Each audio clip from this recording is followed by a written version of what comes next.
Hello. Hello. Good morning. Good evening.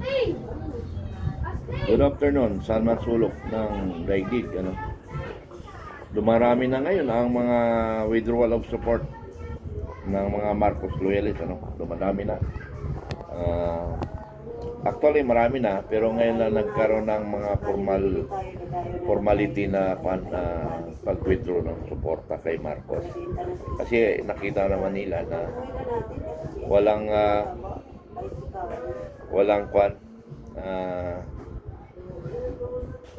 pupunta ng bansa natin kasi nga hindi kasi si Pangulong Marcos ang nagpapatakbo eh. Iba na yung nagpapatakbo eh. Kaya nga lang, parang siya pa rin eh. Siya pa rin yung walang hiya eh, dahil siya nag-orchestrate ng mga para pang galit sa mundo ang Pangulong Marcos, Parang pinag-iingantihan niya ang taong bayan na napatalsik sila noon. So, wala eh. Ang akala kasi natin na sinuporta natin ang Marcos para ayusin ang bansa at ayusin ang pilyedo nila. Pero lalo na lang pinasama. Ano mang klaseng pag-iisip nito? Hindi ko maintindihan. Sorry na lang sa mga naiwan pa sa Marcos kung masasakit yung mga salita na narinig ninyo. Kasi ako hindi ko na natatanggap yung mga nangyayari. At marami ng ibang Marcos na hindi rin natatanggap ang nangyayari. Dahil ang minahal nila yung kanilang pag-iigante. So, wala tayong magawa. Pero sana kumilos tayo. Kasi nakita naman natin yung nakarang administrasyon. Maraming nagagawa. Kahit saan ka pumunta, maraming project nakikita ka. Ngayon halos wala ako nakikita project eh. Kahit saan ako pumunta eh. Kulang ang mga project ngayon. Sa laki ng perang inutang, wala ka nakikita project. Dumaan si Pangulong Duterte sa pandemic. Ito, hindi dumaan sa pandemic, pero wala ka nakikita project. Si Pangulong Duterte dumaan sa pandemic, pero kabi-kabilaan ang mga proyekto na sa loob ng 6 years, 7 trillion na utang niya. Kay Marcos, sa loob ng 3 years pa lang, 15 trillion kung hindi ako nagkakamali. So, saan pupunta ang ating bayan? So, matindi talaga. Kumbaga talagang, siguro totoo nga, nagiganti talaga ang Marcos. Ang problema nga lang, ang ating First Lady, hindi na pa ngayon eh. Hindi na aktibo at siguro maaaring hindi na rin nila pinapala. Kay Madam Amy Marcos, sana may magawa ka. Naibangon nyo yung apelidong Marcos. Tutuhanin mo yan kasi pag lalong hindi mo tinutuya, talagang matindi na ang baho ng Marcos. Tandaan nyo yan.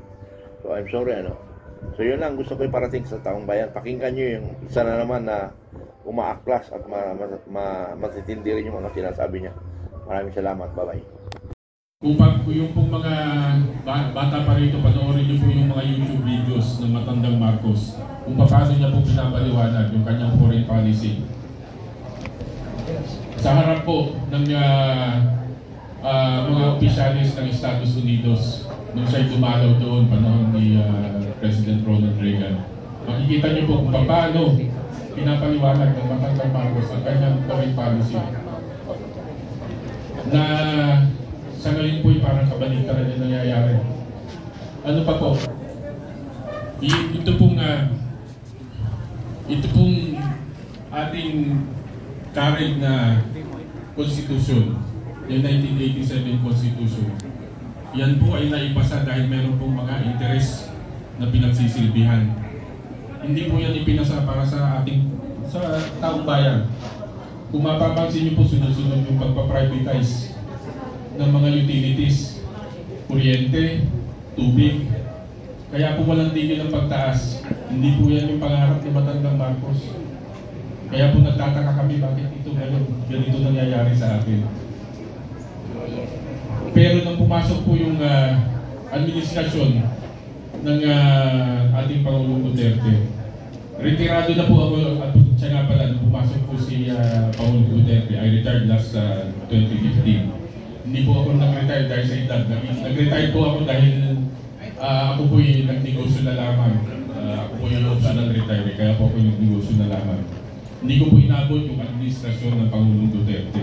Pero nakita ko po yung diferensya. Yung pamamalakad, yung pamumuno ng Pangulong Duterte. Makikita niyo po na ang unang-una po sa ating tinatawag na security.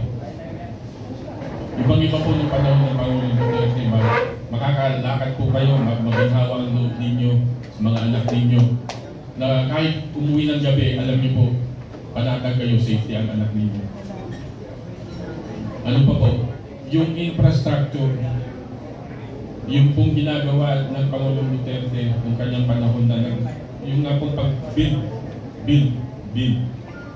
Na kung mapapansin nyo po, ganun din po yung ginawa ng matandang Marcos nung araw. Puro infrastructure, puro development po ang tinitingnan nila.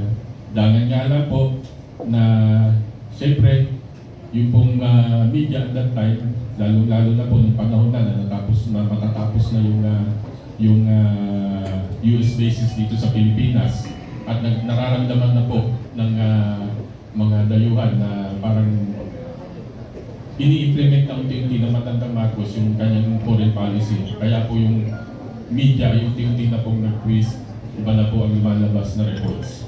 Bata pa po ako ng panahon na yun, pero may isip na po ako. At naikukumpara ko po ngayon yung sitwasyon noon sa sitwasyon ngayon. Noon pong na 2022, tahimik po kami sumuporta sa kay Marcos Jr. Ako po ay pumirma na. Noon pa man, ayan po, si Chairman Lutan. Noon pa pong nagsisindi pa po na bubuo yung Filipino Guerrilla Forces. At that time po na kinoconceptualize pa lang. Naglabas po ng manifesto at that time yung pong ating kaibigan na si Captain Dado Enrique ng manifesto of withdrawal of support. Pumirma po ako doon, pinadala ko po yun sa kanya. At ako po, pinanindigan ko po yung pag-withdraw dahil hindi ko po inaasahan na ganitong mangyayari nung umupo po ang Marcos Jr. Ang ini-expect ko po ay babawiin niya po yung mga maling akala dun sa mga Marcos nung una. Yun pala ay kabaligtaran ng mangyayari. Kaya po ako nandito ngayon at humarap po sa inyo para po maipahayag din sa inyo na kahit po sa mga pribadong mamamayan, yung po tinatawag na silent majority, marami po sumusuporta sa atin, lalo na po sa ating Vice President na si Inday Sara at ang ating Pangulong Duterte. Ituloy lang po natin yung ating mga adhikain, yung pong ating mga pangarap at yung ating pong mga mission sa pagkakataong ito. Focus po tayong sumuporta dito po ngayon sa ating tinutuligsa ng todo-todo na pamilya Duterte, simula sa ama hanggang sa mga anak.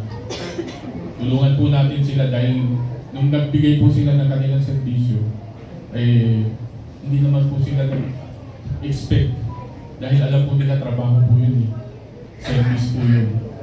Kaya siguro po ito yung pagkakataon na pwede po natin silang suklian dun sa kanilang mga sakripisyo para naman po sa ating mga Pilipino. Yun naman po, magandang naman po sa mga masasabi. Sir, ikaw sir. Oh, stop. Pagkakagala. Tayo daw. First, magandang hapon Ano po? Kasi para makontrol ko yung sasabihin ko. Para makapagsalita. Social media, vlogger, lahat po kayong mga nandiyan. Naalala ko lang itong original 1980s. Si Roland Bota po ako, si Carolan. Ako po yung narinig din yung Brachado sa umaga at saka ang Dusman. Naalala ko lang yung original 1980s. Nabagin ni Richard Galang yung si Carlos Domingo. Hindi ko makalimutan 1980s when I started broadcast industry because of Carlos Domingo. Ako at saka si Eric Salman ang binigyan ng quota oras sa Pilipinas Broadcasting System. Buhay pa si Rod Navarro. Buhay pa si Cato Tarstas. Buhay pa si Bomba Vietnam. Long short, marami na pong nalagas sa hanay ng Radio Diyan Television. Mga batikang komentarista. Kasi isa na po kayo, nakawak ako ng mikropono eh. Hindi ko ito bibitiwan, nakaputin ko tayo ng Pilipinas. Ngayon, kung babalikan po natin ang istorya, I was born 1954. Sa edad ko ngayon, 71, 72, si Freddy Magalang po kahapon, sinigahapon. Ang punto de vista po natin ngayon, kung ano nga ba ang talagang buhay ng Pilipino ngayon. At saka noon, kung babalikan po natin yung istorya at kasaysayan, huwag po magagalit, lalo na po yung mga Solid North o yung mga Ilocano, no? Kami po sa larangan ng media, nagturo naman pong magpukil din kami, magpusisi kami. Hindi ko kami katulad ng pulis na tinanong ka ang pangalan mo, wala kang nasasabihin, pirmahan mo to. Ang media po, hanggang ugat, ilalim ng ugat na tinaniman ng dinaanan ng ugat, bubusisiin po namin para malaman namin ang katotohanan. Ang isang patuloy na problema ang nagaganap po sa ngayon. Kaya sinabi ko, 1954 ako pinanganak, namatay na lolo ko, namatay na tatay ko, mukhang mamamatay ako, walang pinagbago Pilipino. Dahil sa ang gamit natin dito ay tip. Kung hindi ka marunong gumamit ng tip, hindi po yung under the table. Talino, iglesia, pera. Yan po yung kulugan ng tip. TIP. May talino ka, may pera ka, wala kang iglesia, talo ka. Isang letra lang ang mawala sa TIP, talo ka.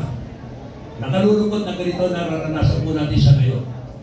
We have na 114 million population, ang utang mo natin almost 60 trillion. Kung babalikan natin yung mga nakalipas na alala, hindi biro at napakaliit na halaga. Ngayon, kahit nalugamin natin, sabi nga ng mga tao, ng mga ilang graduating student ngayon, mukhang ang hirap lumaban ng parehas. Mukhang ang hirap lumaban ng katotohanan at susundin ang kautusan ng pamahalaan. Napakaganda na sa pagkakataon itong binigay kay Bongbong. Simula nung inilagay siya yan, aminin natin din, kanina nag-uusap kami yan. Hindi pa siya dumalo sa mga tinatawag na imbitasyon para sa debate. Pero nandiyan pa rin siya, nabigay siya ng posisyon. Ang masakit, eto tayo ngayon, kayo, ikaw, ako, tayong lahat, o marami sa atin, umaasa ng pagbabago. Ngunit, hindi natin nakamit ito eh. Wala tayong nakamit na pagbabago hanggang sa ngayon. Diretsuhan, halos parang sila-sila pa rin. Hinihintay ko si attorney. Halos walang napalit. Aming lawyers. Nagpalit na ng kulay ng buko, kulay puti na ito, pinulayan ko na lang itim. Pero ganito pa rin ang nararanasan natin. Hindi biro ang sitwasyon. Na kung babalikan po natin ang kasaysayan ng Pilipinas, sabi nga kanina, ano ba talaga ang Pilipinas? Sino ba ang nagpagawa ng Lamesa Dam? Bakit tayo nagkaroon ng Central Bank of the Philippines? Kung babalikan po natin ang National Government, the Commonwealth Government, the Republic of the Philippines, ano ba talaga ang kasaysayan ng Pilipinas? Hindi biro eh. Ako sa pananaliksik ko, correct nyo kung mali po ako, pero sa pananaliksik ko, kung babalikan natin yung 1935 Constitution, hindi pa ako tao kasi 1954 ako.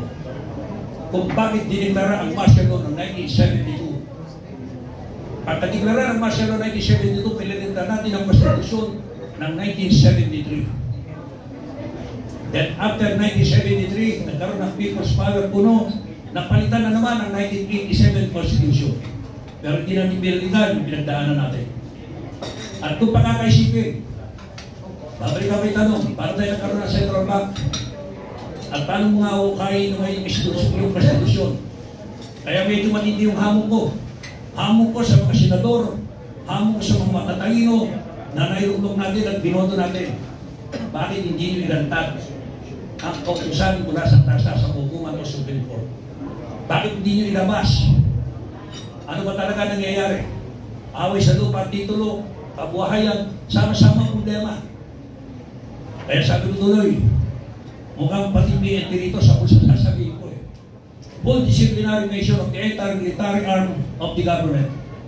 Lahat po ng klase ng illegal. Sino ba may awak? Paano natin nilalantay dyan? Ako nakikita ko yung problema na ngayon sa sitwasyon, pero hindi ko alam kung paano susolusyonan. Kayo, ikaw, ako, tayong lahat, magkaisa kung paano natin bibigyan ng solusyon yung problema ito. Hindi biro problema na po. Sabi nga, kahit sa lumabas dito ngayon, ang gulo na ng Pilipinas. Para bang tayo na mismo magulo. Paano mo gagawin niya ito? I'm sorry, kung sino po yung nag-organize nito, napili niyo yung pangalan ko, salamat po, nabigyan niyo ako ng pagkakataon ng salita. Nakikita ko po rito, politika pa rin. From the early beginning, sinasabi ko, tanggalin natin lahat, palitan natin lahat. Walang dating iboboto. Magnakaw man niya siguro, ang nanakawin niya, konti lang dahil hindi eksperto. Hindi ka mukha ng mga datihan, sanay na magnakaw sa gobyerno. Nakalulungkot hindi ba? Na ganito pa rin ang nararanasan natin. Hanggang kailan? Ngayon, papasok na naman ang halalan ng barangay. Hindi malaman. Ultimo sa Facebook, magulo na rin ang social media. Fake news, nagsama-sama na. Wala na pong maliwanagan ng taong bayan. Walang mabutan, walang mabili. Nakakalungkot isipin na ganito ang sitwasyon natin. Pero kung talagang hihimayin po natin, lahat kayo may cellphone, i-search ninyo, sino may-ari ng Pilipinas? Bakit pumasok ang Republika? Bakit nagkaroon ng tinatawag na pagpapalit-palit ng pangalan ng dokumento? Sino may kagagawa nito? Binaulo tayo sa pagsisinungaling, binuhay tayo sa panlilindang at panloloko. I'm sorry to say this, pero ito mismo yung nararamdaman ko. Binuhay tayo sa panlilindang, panloloko at pagsisinungaling. Nakapiktado, tayo, ikaw, ako, tayong lahat. Wala tayong ninangat eh. Kundi ang mapakain lamang natin ang pamilya natin. Hindi natin iisipin kung ano pa man ang malaga. Kumain ng pamilya natin, makagawa tayo ng paraan na meron silang isusubo sa kanilang bibig. Pero, alam ba ng taong gobyerno yan? We're talking of million and trillion and thousand pesos. Na hindi biro. Just take note, 999 million plus 1 equals 1 billion. And we're talking of billions up to trillion pesos. Pero saan na pupunta? Ito, nag-usap tayo kanina. Sabi nga nung ating tagapagsalita kanina, wala kami hiningin, isang sentimo mo. Tama. Ako, para sa akin, napakaganda pagkakataon dito para makapagsalita. Marami pa rin ako dapat sabihin. Siguro sa pagbabalik ko sa radyo. Ang nakalulungkot lamang, hanggang kailan ang gagawin ito? Paano natin tutultungan? Sapat na ba yung resign? Bongbong? Ipapalit si Sara, sapat na ba? Ipapalit si Duterte, sapat ba? Katanungan na hanggang ngayon, hindi natin malaman kung saan tayo patungo pare-pareho. Kayo, ikaw ako, tayo lahat ng instrumento. Hanggang saan tayo lalaban? Para tayo po sa aso sa lasangan, na umasa sa lasangan, patay ng bata ka. Na may dugong nananalitay na bahala ka kung kaya mo pang mabuhay sa ospital. Ospital na nga lamang, problema pa, naririnig ko rito kanina. Lahat po, karamihan dito. Hindi ako tatayo. Quezon City itself. Ang senior citizen gusto magpatingin, hindi makapagpatingin. Bakit? Consultation fee pa lamang, sibisyon. Hindi naman lamang sa bukunin. Pagpapagamot, pinasok ko yung ilang hospital dito. Nasa pasilyo na lamang. Samantalang, kung nagagawa ng ibang bansa, bakit hindi natin magawa dito? I travel in different Asian countries. Dati, ang mga barangay, pupunta ng Boracay, ng Baguio, ng Ifugao. At least ngayon, nagbago na. Napunta ng Thailand. Pero sinuro ng mga barangay, yung kaalaman at nakita nila sa pagdarayo sa ibang bansa. Hindi nila ma-share. Hindi makundak ng orientation o WhatsApp seminar. Kasama ka? Mabuti na lang kahapon. Sorry po, ano? Ayan. Kahapon galing mo ako ng Libho. Bayan ng TV, lalawigan ng Albay. Nagkaroon po ng teenage pregnancy orientation seminar. Bakit? Maraming nabubuntis na bata. Daratang kahirapan. Kasi baka Kaya mabutis ng apo, Koreano o naman dayuhan. Tuwa naman si nanay dahil meron siyang apo. Pagdating ng siya daw, iiwan problema na. Kahirapan na naman. Well, marami akong dapat sabihin sa inyo, pero alam ko marami ko rin ang tagapagsalita. Marami akong dapat talukayin, makinig na lamang kayo, pero pag tayo din may natin ang todo-todo, ang sitwasyon nito, tinitiyak ko sa inyo, lahat tayo patungo sa problema, walang solusyon. Makinig ko na lamang dito sa bulwagan nito yung pagkakaisa, pagkakaunawa ng bawat isa. Lumaban tayo sa tama. Ilantad ang totoo. Kasi kung imay ko po yung katotohanan dito, aabutin mo tayo ng paglubog ng araw, hindi mo matatapos. Kung bakit wala akong dito ang Marcos. Mag-isip pa kayo. Siyempre, isipin nyo, may dito ang Marcos, magagalit sa amin yung mga nasa norte. Ano ba siya yung Marcos, Ferdinand Marcos doon? Abogado ni Acopiado. Way back from 19, bago siya naging presidente. Nakasungkot niya si Reverend Antonio Diaz. Marami akong dapat talukayin, marami akong dapat ibigay ng informasyon, pero tingin ko kukulangin po tayo ng oras. Sabi lang po sa akin, yung magkasama-sama tayo dito, magkita-kita tayo dito, bigyan natin ng sapat na pagbabago sa tulong po ninyo. Hindi na sa tulong ng gobyerno. Bangag at bulok ang gobyerno dito sa ngayon. Diretso ko sinasabi, nawala yung tiwala ko. Malaki sana yung inaasahan ko na meron isang Bongbong Marcos, pero nawala po yun.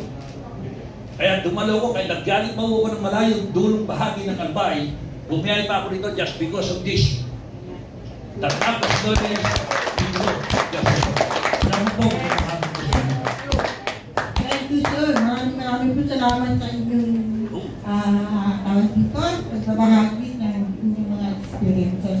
Pakinggan naman po natin ang isa sa mga realistic na kasama namin during that time. 2016. Original yan. Pangalan niya? nakalimutan ko yun. Dati kasama natin lagi yan. Oo nga. Hindi, nakatayo na lang po para kita ko silang lahat. Magandang hapon po sa inyong lahat. Ako po si Cecil Salvador, isa po akong dating radio announcer, broadcaster, ngayon po vlogger. Dati rin po akong Marcos loyalist, anong matandang Marcos. Anong panahon po na nadaya si BBM, kami po ay nasa Supreme Court, 4 na taon, naulanan, narawang kami. Kami po yun, yung mga nagpakahirap na yon. Pero talaga naman din solid Duterte po ako dahil si Presidente Duterte po ang president ko noon at si BBM ang vice president. Siyempre ako po mapagmahal sa bayan, kaya kung saan po ang tama, ay doon po ako. Nakita po. At kung tayo kailangan na mahalin po natin ang ating bayang Pilipinas. At kung saan po ang tama, doon po tayo. Kailangan po bukas ang ating kaisipan, ang ating puso para nakikita natin kung ano po talaga ang